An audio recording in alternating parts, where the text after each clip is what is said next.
When a problem exists, we usually respond emotionally, whether it be internally, being resentful, angry, upset, frustrated, disappointed, and also externally we can tell people how disappointed, angry, frustrated we actually are, and that just helps the problem manifest even more. Some people think that the more people I tell, the better it will be, but that can start what I term a pity party.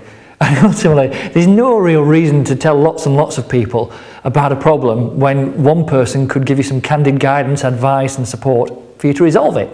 So, a couple of things. First of all, stay away from pity parties. Just because someone's nodding their head and saying, oh that's bad, oh that's really bad, just because they're nodding their head and listening to you doesn't mean that they're actually interested in the problem. They'd probably be far more interested in helping you or hearing you develop a solution to the problem itself. One question to ask when there is a problem and it appears that the person is not willing or able to take any positive action to resolve it is, and I do invite you to have lots of rapport when you ask this question, or at least be out of striking distance, but when you ask this question authentically and allow time for a response to come back to you, it can be really worthwhile in terms of helping people separate themselves from the emotion of the problem. And that question is simply this: tell me, how are you maintaining this problem? Sounds easy, sounds a little bit pointed, sounds, if said in the wrong tone or with the wrong intention, it can sound quite sarcastic or patronising. But the question is this: how are you maintaining this problem? Because if the problem does exist, they actually must be doing something to maintain it.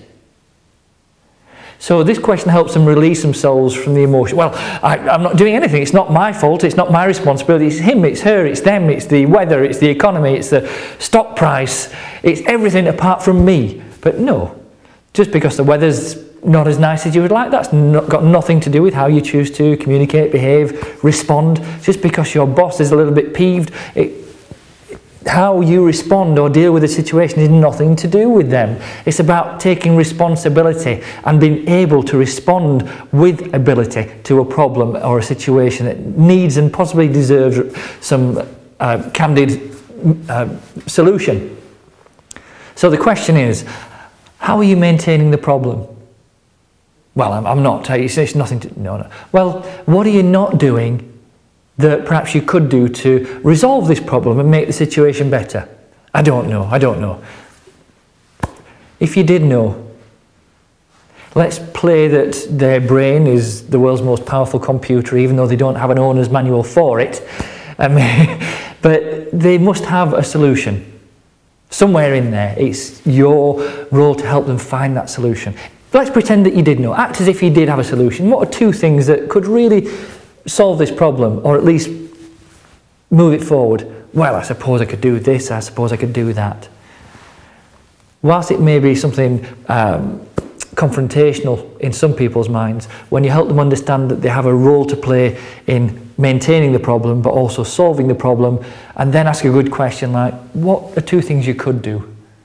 Well, I suppose I could do this, could do that. It helps them release themselves from maintaining the problem. It also helps them start to want to look for solutions.